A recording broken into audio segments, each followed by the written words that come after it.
I've been able to do a lot of things because of the gift that Bonnie gave me, the gift that the 17-year-old boy from Michigan gave me.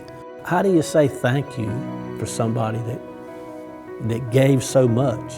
It gets you down to what really matters most, and that's your family, your friends, your faith, doing the best you can do every day, putting others first. I never ever go a day without thinking about Bonnie, without thinking about my heart donor, because of the sacrifice that they made.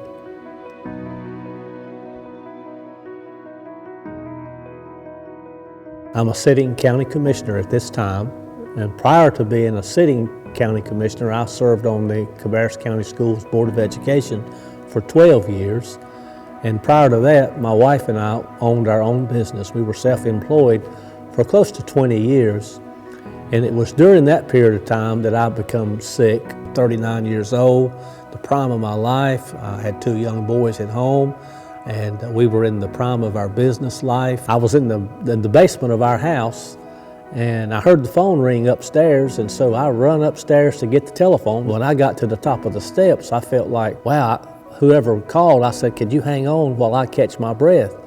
And I knew at that point something was wrong, so that's when I told Patty to go ahead and get me a doctor's appointment. I hadn't even been there in his office but about 5 minutes, and that's when he told me, going the way that you're going right now, he said, you probably got a month and a half, maybe 2 months to live because you're in severe congestive heart failure.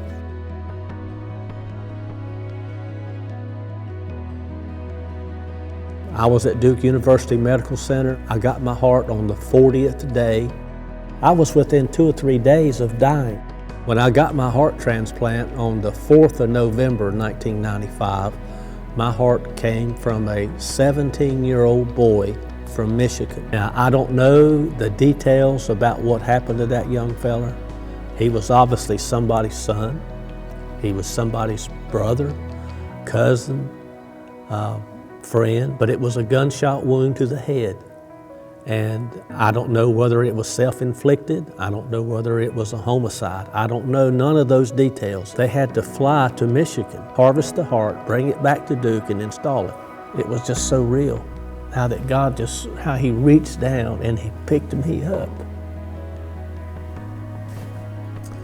Because I was checking out quick. I knew it. And there wasn't a thing I could do about it. Had God not intervened and allowed that little 17-year-old boy to go through his trial, I wouldn't have been here.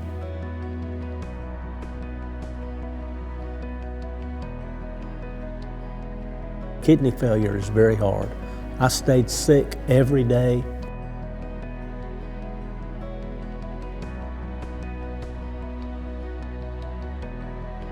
One day, I was down at my mailbox at the bottom of the driveway there.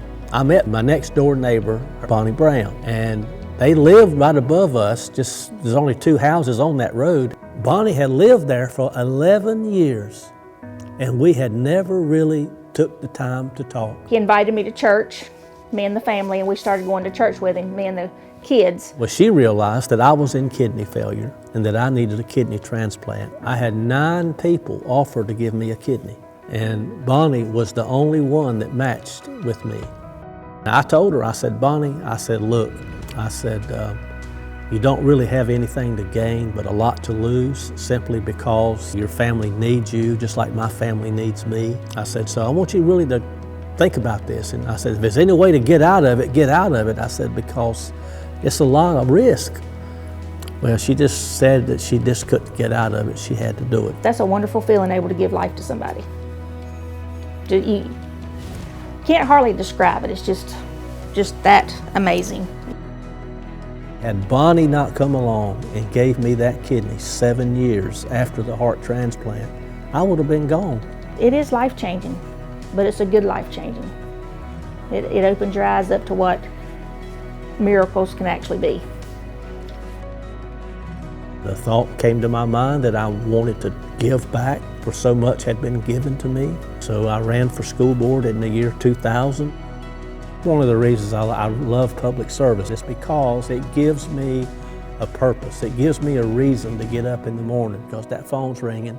You got things to do, places to go, people to see, and decisions to make on behalf of the people. It was worthwhile because I've been able to accomplish things that otherwise I wouldn't have been able to. And I tell Bonnie all the time, whatever I accomplish in this life, you'll have a part of it because you helped give me life.